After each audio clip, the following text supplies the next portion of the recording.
So caring for the patient with peripheral venous disease. So we ask ourselves, what is peripheral venous disease? So peripheral venous disease is where one or more veins do not open correctly, which will cause distension of the vein, and this also results in major health care issues.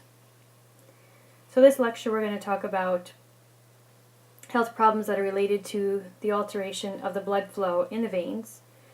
First, we're going to talk about thromboembolism, then we're going to talk about venous insufficiency, and lastly, varicose veins.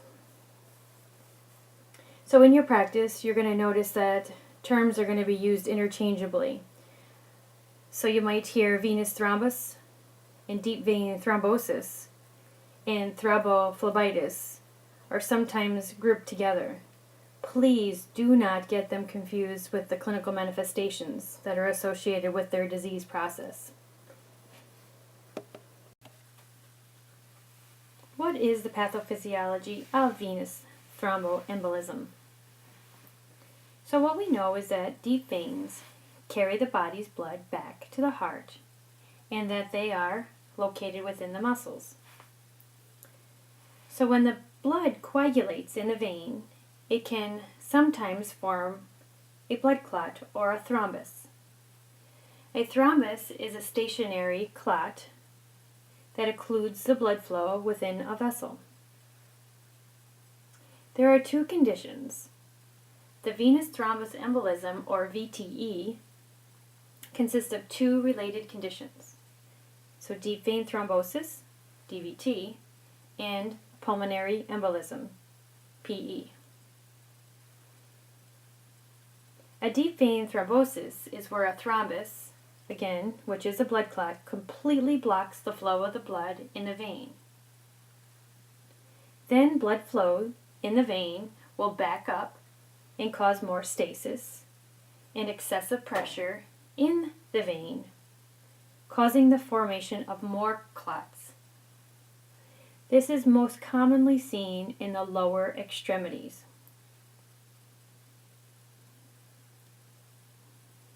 So if a part of this thrombus breaks off, this is called an embolism. And if an embolism travels, which it usually does, will become lodged in an artery, such as the lung, this will cause the patient to become hypoxic, and this is known as a pulmonary embolism, or PE. This is life-threatening as it will result in ischemia and or an infarction. So you might ask yourself, what causes the blood to clot when it shouldn't? So according to the German pathologist Virchow, 150 years ago, he postulated that a thrombus was an abnormality of the blood flow, an abnormality of the blood vessel, an abnormality of blood components. So Virchow's triad is associated with thrombus formation. So let me give you some examples of this. So if you look at the triad, circulatory stasis, you may see this in varicose veins when people travel. An example of epithelial injury will be such as atherosclerosis and vascular inflammation. And if you're talking about the hypercoagulability, this might be seen in patients who have factor V Leiden and antithrombolic deficiency and or maybe a malignancy.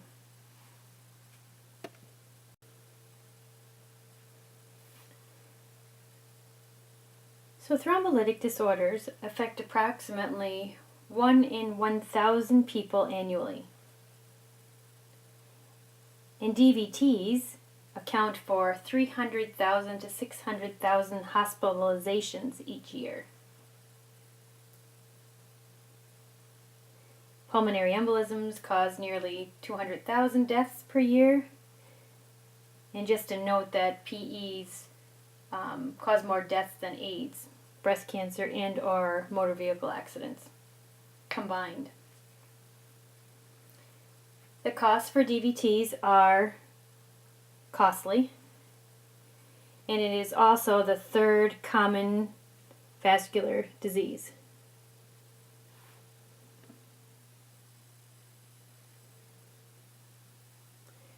So the venous thromboembolism remains the major cause of morbidity, and it is significantly causes mortality in hospitalized patients as well as non-hospitalized patients.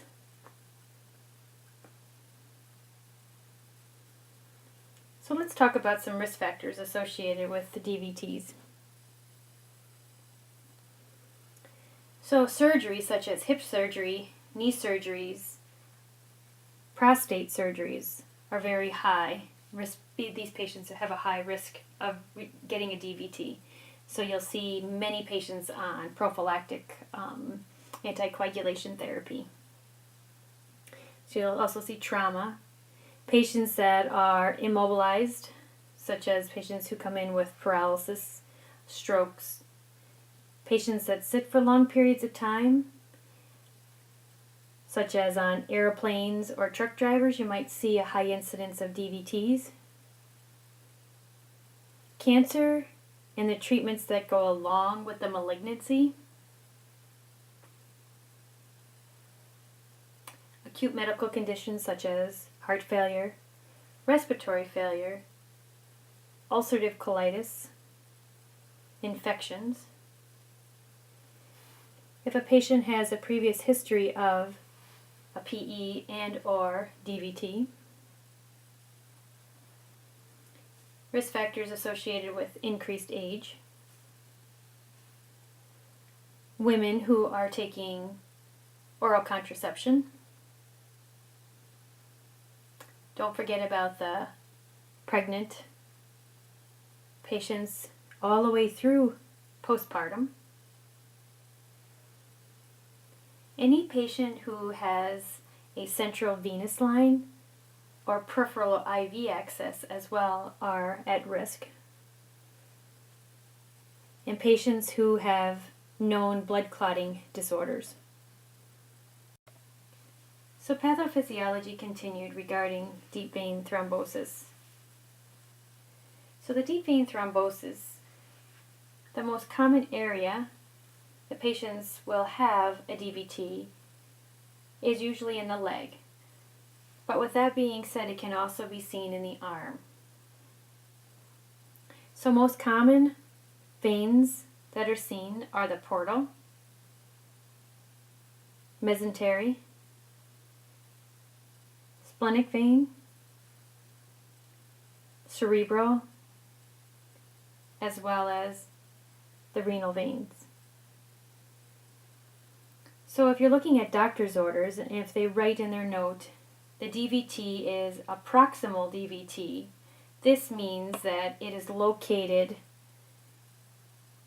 in the veins that are the popliteal, femoral, or the iliac vein. 90% of pulmonary embolisms derive from proximal DVTs. So if the physician writes distal or calf DVT, this would mean it's below the popliteal vein. So it could be posterior tibial or peritoneal veins.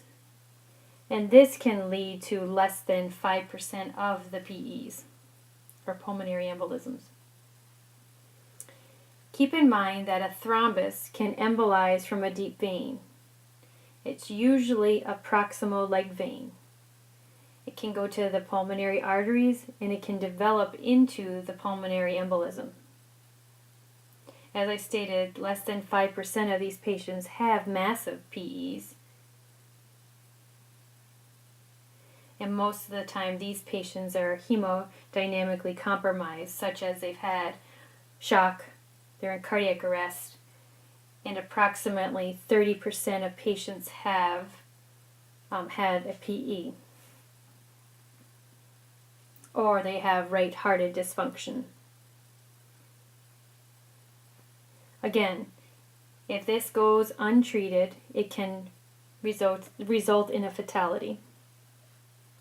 And in this diagrams here, I just gave you an example of what a DVT looks like. So the nursing process as it relates to assessments. So be sure to ask your patient what their chief complaint is. So what brings them to the hospital and or the clinic. Ask the patient if they had any recent surgeries. Have they had a history of an MI, atrial fibrillation? Have they traveled due to prolonged immobility? And or what is their occupation? Are they sedentary? Ask your patient if they're currently pregnant. Have they recently or are they currently receiving IV therapy? So then you want to start performing a focused head-to-toe assessment. So during your assessment, you're going to look for any clinical manifestations that are related to a deep vein thrombosis. So classic signs of a DVT. Patients will complain of calf and groin pain. They will have a sudden onset of this pain, and when they look at their leg and or extremity where this is happening, they might notice unilateral swelling. If you're doing assessment of the lower extremities, it is advised not to do a Holman's sign. Upon palpation, you may feel the leg or extremity is warm to touch. You might notice indurations, hardness along the vessel. The extremity will have some edema and redness. Patient may complain of tenderness while you're palpating.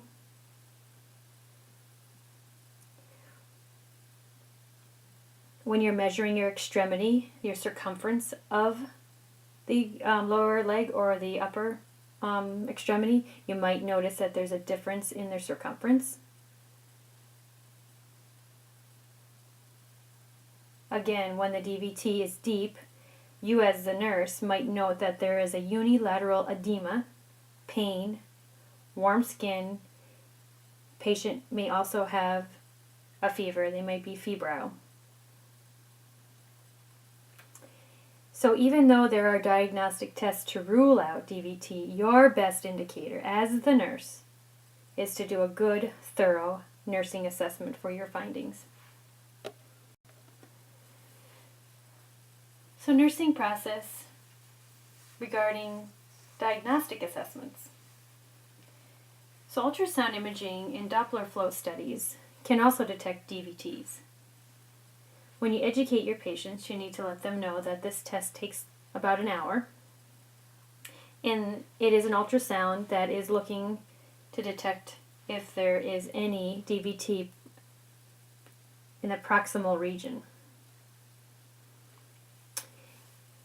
The physician may order a venogram, where this is an X-ray that takes pictures of the blood flow through the veins in certain areas of the body. So during a venogram, a special dye, contrast material is put into the vein so they can clearly see in an X-ray picture the condition of the veins and the valves. So a venogram can show veins in your leg, your pelvis, the arms, the veins that are leading to your heart, and the veins that are leaving your kidneys. So if an MRI is ordered, this is a test that uses the magnetic field and pulses the radio wave imaging to take pictures of organs and structures within the body. In some cases, the MRI gives different information about structures in the body. It can also be seen with an X-ray.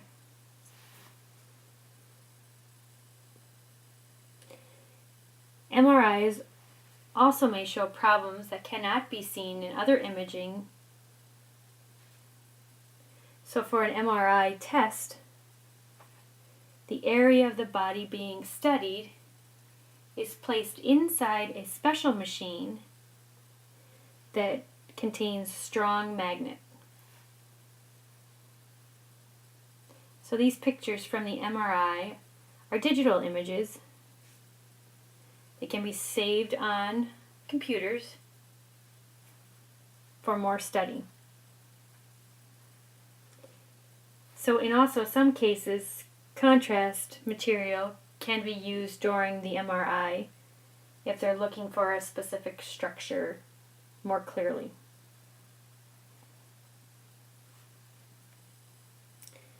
So a D-dimer is especially useful when a doctor thinks that something other than a DVT and or a PE is causing the symptoms. So this is a quick test to rule out abnormal and excessive clotting. So a positive D-dimer results may indicate the presence of abnormally high levels of fiber-degraded products, but it does not rule out a DVT. It does tell the doctor that there may be a significant blood clot, or such as a thrombus, formation and the breakdown in the body.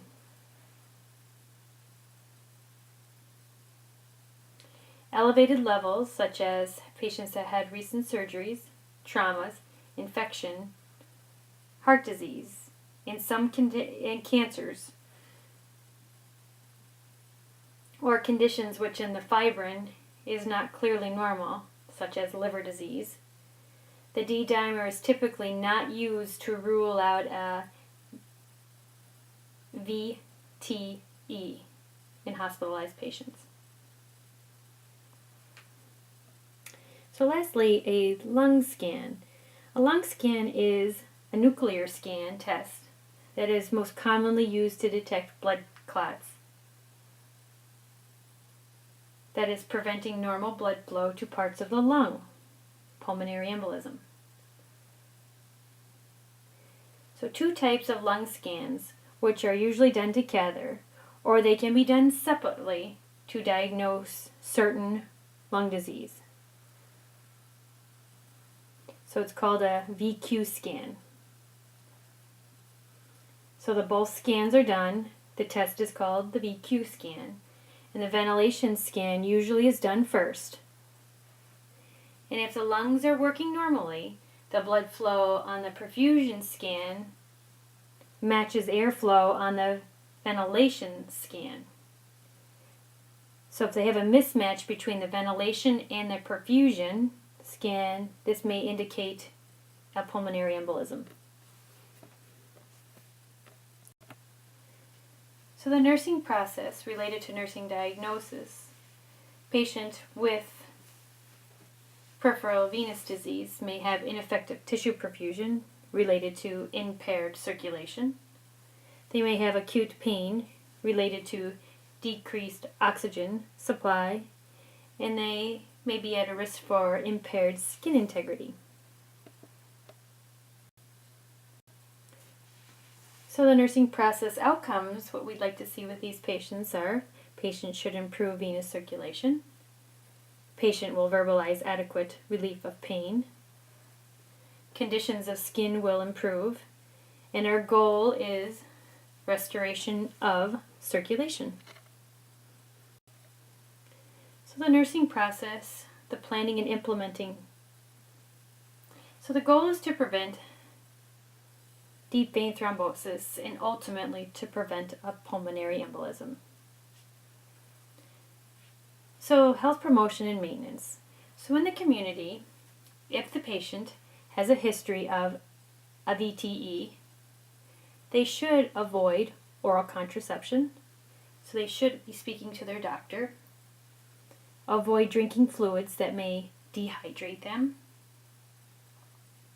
If they're on bed rest or sitting for long periods of time, educate these patients that it's important to do leg exercises. So flexing their feet, moving their legs back and forth, up and down. So doing some range of motion.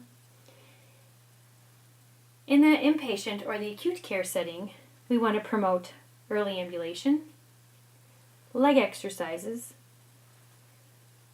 adequate hydration.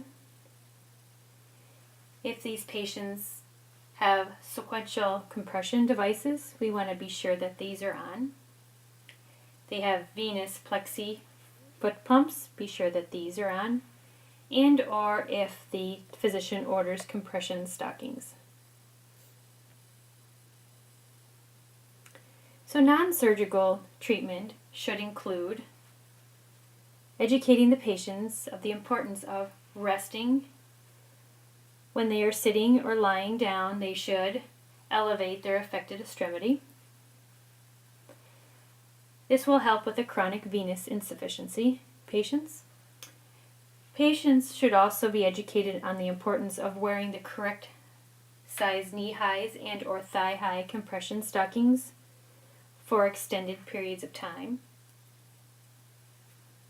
Be sure that you measure the stockings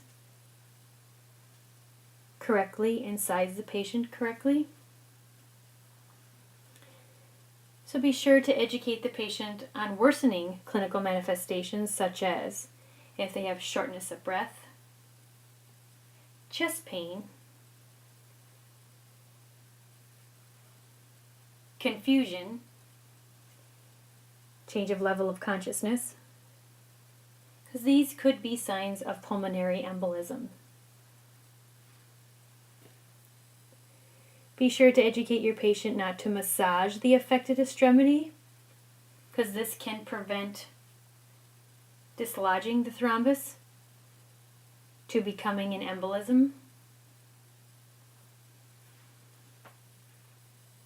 So if a patient is a smoker, we want to make sure that we're educating them on smoking cessation.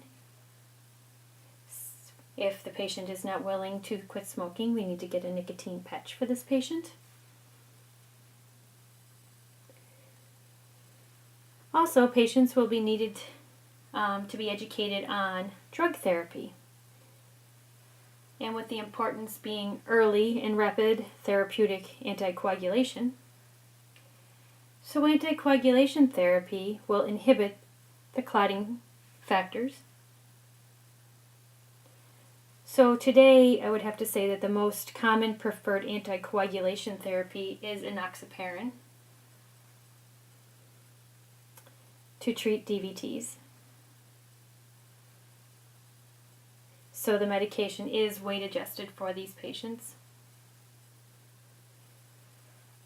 So an advantage for this low molecular weight heparin is for the more predictable response than patients who are on heparin.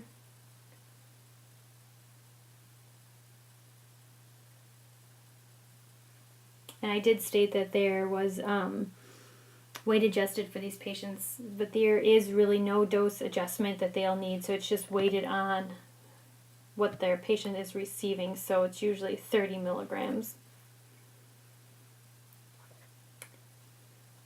They do not need to have labs drawn to be monitored, but it is always good to check your platelets, and it's great to check your INR.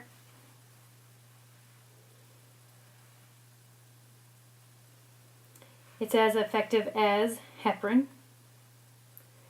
It is safer than heparin. And with low molecular weight heparin, these patients can also be treated as outpatients, as well as it is cheaper than heparin.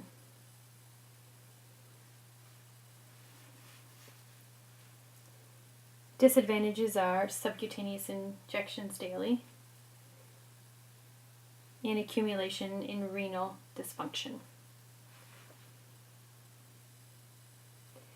The dose for prophylactic and treatment doses for treating DVT are really not the same, so just keep that in mind.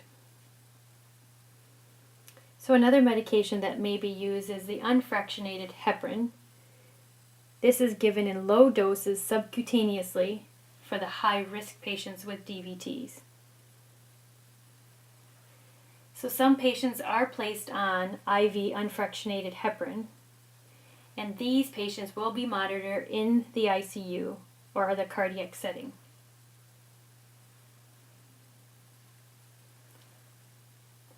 Patients that are on IV heparin must be on an IV pump.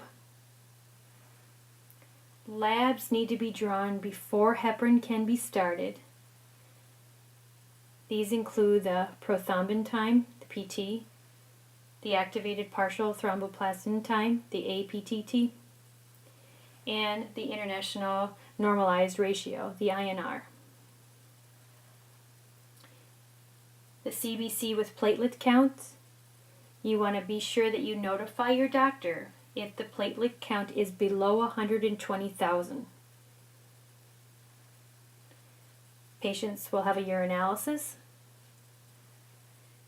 to make sure that they're not spilling over any urine that has blood in it. The occult blood, making sure there's nothing in the stool, and as well as the creatinine needs to be monitored. So you want to notify your doctor if the APTT is greater than 70 seconds. Normal APT is 1 to 1.5 to 2 times the normal control level. So you want to be sure that you follow your hospital protocol for critical lab values. So be sure to assess your patients for clinical manifestations of bleeding. This is, as I stated earlier, hematuria, frank occult blood, ecchymosis, petechiae, level of consciousness change, as well as pain. The antidote for excessive bleeding for patients is who is receiving heparin is protamine sulfate.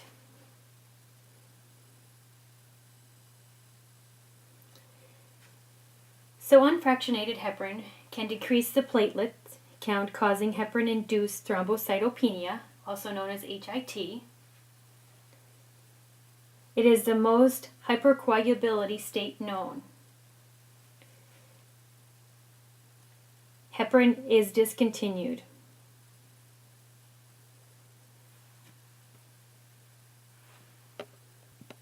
Patients will be then started on a safe alternative anticoagulation therapy. They will be monitored for bleeding, so labs such as the APTT, hemoglobin, hematocrit, occult blood, and blood pressure need to be monitored.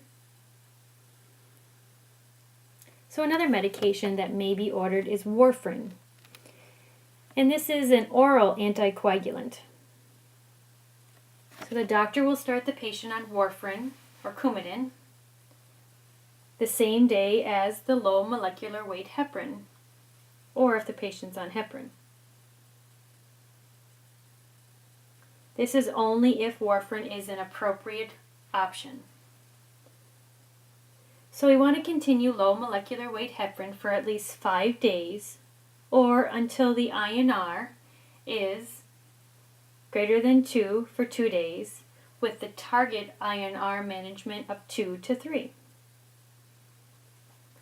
So what is the antidote for patients receiving Coumadin therapy? The antidote is vitamin K. So if you review in your book, chart 38-3, the Food and Drug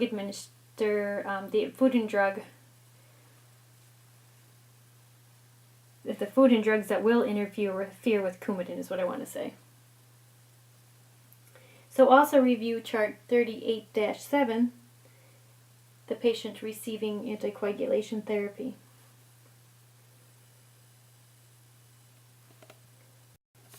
So now let's talk about the systemic thromboembolic therapy for patients with DVTs. So this will dissolve the blood clot by imitating natural enzymatic processes. This therapy is contraindicated in patients who surgery, trauma, stroke, or spinal cord injuries due to the risk of increased bleeding, with the most serious complication being an intracranial hemorrhage. So be sure to assess your patients for neurological changes. So lastly, let's talk about some surgical interventions. So surgical management. Surgery is necessary when a deep vein thrombosis is contraindicated and the danger of PE is likely, or the venous drainage is compromised. So a thromboectomy is the most common surgical procedure for the removal of a clot. So at this time, the doctors may place an inferior vena cava filter device that will trap the large emboli before it progresses to the lung to prevent a PE. And as I stated, the filtration part of it is the doctor will put in to trap that emboli. So the nursing process, planning and implementing. So we want to be sure to educate the patient and their family members on the importance of stop smoking, avoiding oral contraception. So as a nurse, find out what the patient family understands about deep vein thrombosis and their medical management. We want to be sure that we reinforce clinical manifestations, educate on the medication regime management, explain the importance of compliance while taking medications, getting labs checked when indicated. They need to avoid aspirins and NSAIDs. If the patient demonstrates self-administration of proper handling of low molecular weight heparin. You want to have the patient avoid traumatic situations that may cause bleeding. Have the patient or their family members contact other healthcare providers explaining that they are on Coumadin now, and to see if any of the current medications they're prescribed need to be changed. When a patient is on an anticoagulation, they should be wearing a medical alert bracelet. And if at all possible, they should use electric razors and avoid straight razors. They should use a soft toothbrush to avoid any trauma to their mouth that may cause bleeding. So now we're going to talk about a nursing process assessment related to venous insufficiency.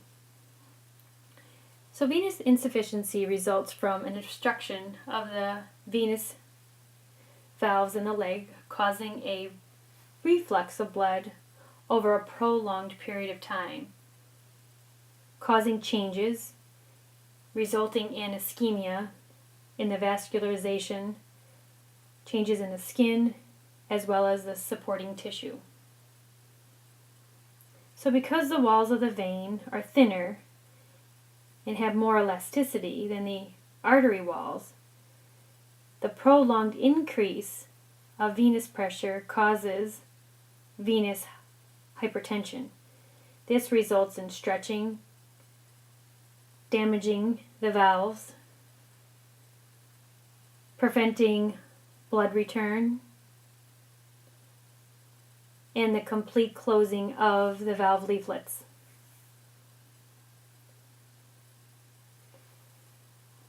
This can affect both the superficial and the deep leg veins.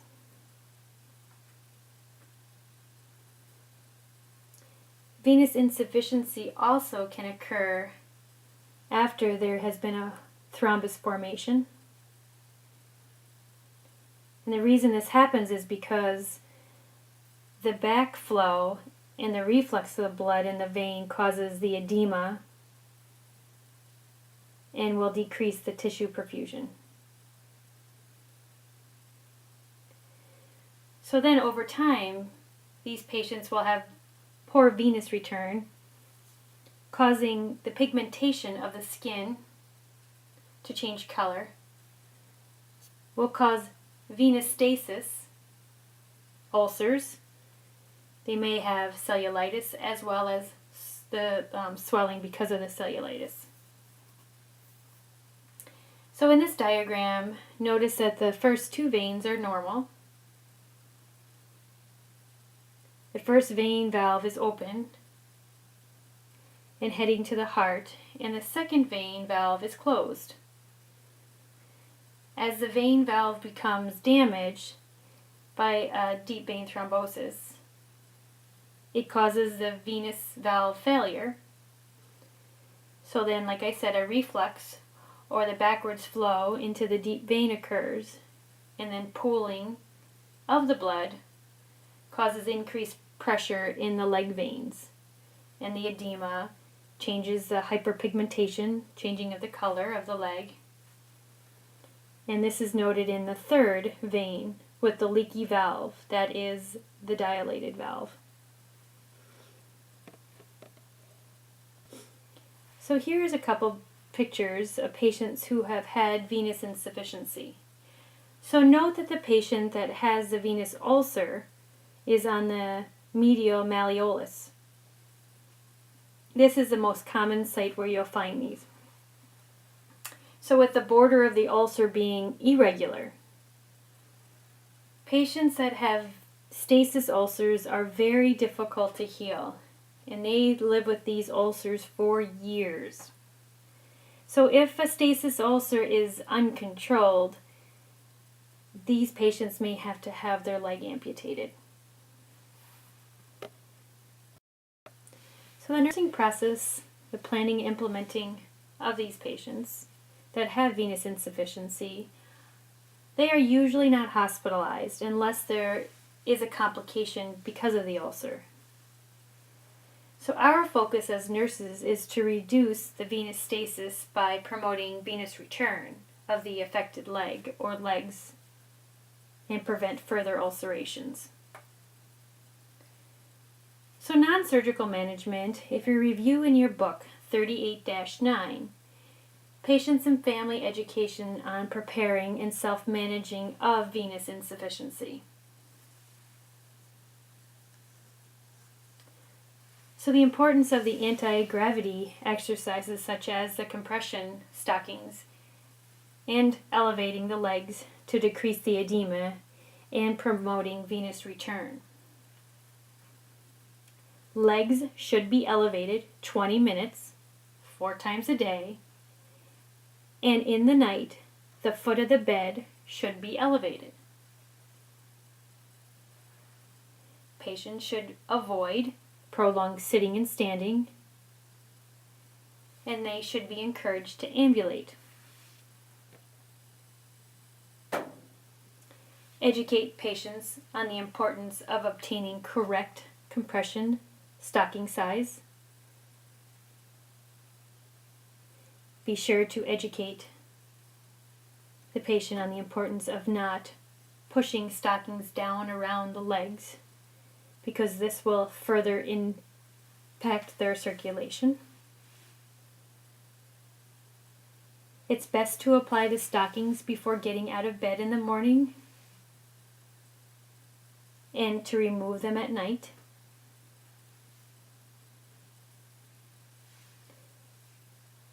Diets related to ulcers should include increasing their protein intake. They should have protein dietary supplements such as the zinc, vitamin A and C, and these will help promote healing. If it is ordered, patients should have the pneumatic compression or foot plexi pumps may be ordered.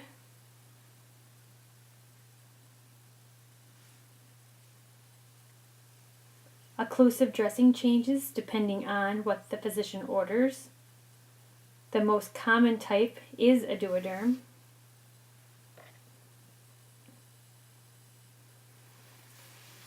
Keep in mind that most leg ulcers do not need antibiotics. This will depend on the culture and sensitivity results. The doctor will order specific topical agents as needed. A physician may order a Unibut for ambulatory patients. This dressing promotes venous return and prevents stasis. It's usually changed once a week. Be sure as the nurse to educate the patient to report any increased pain that might indicate that Unibut dressing is too tight. If you're not familiar with what an Unibut is, please review. I've given you a YouTube video link. And lastly, surgery. Surgery is the last resort. And this is managed if the venous insufficiency causes necrotic tissue and it needs to be surgically debrided. There are forms of debridement that are non-surgical, such as topical, but the fastest method is debridement via surgery. So the nursing process related to assessments of the patient who has a varicose vein. So varicose veins are a reflex of the venous blood in the vein causing a venous stasis. So patients will present with distended veins, tortuous veins, and these will look bluish cordon color. They will be asymptomatic.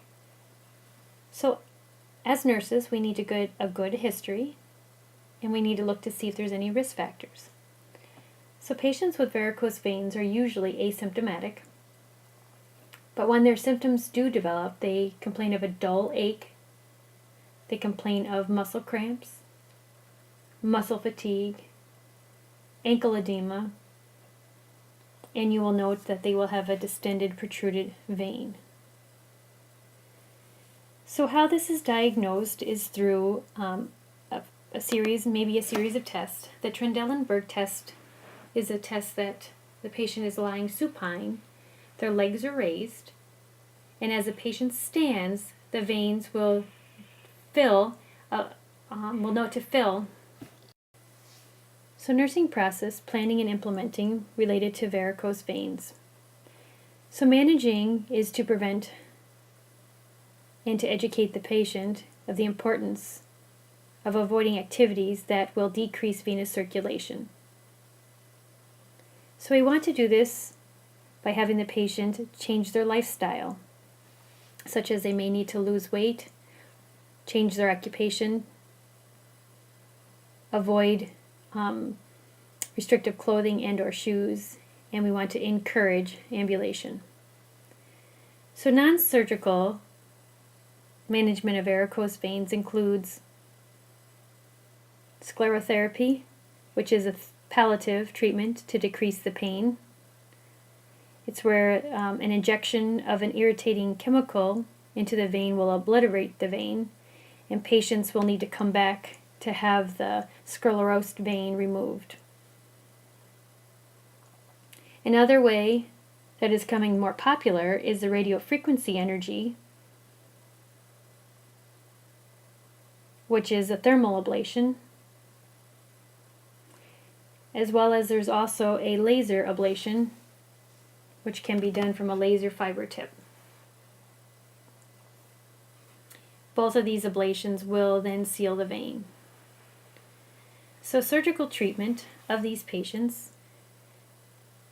they may choose to have stripping of the vein which is surgical removing the vein that is larger than 4 millimeters in diameter, or if there's a cluster of varices. So nursing interventions may include assessing for pain, assessing neurovascular, be sure to include pedal pulses, educate the patient on improving venous circulation by applying TEDs, avoid sitting or standing for prolonged period of time, elevate their legs 4 times a day for 20 minutes, and encourage ambulation. Educate them on taking the steps instead of the elevator, and to avoid restrictive clothing. So as nurses, we want to teach pre-op cares. We want to educate them on the vein ligation, explain that the vein or veins will be removed. In post-op assessment, we want to be sure to assess the groin incision, the site bandage, as well as the entire leg.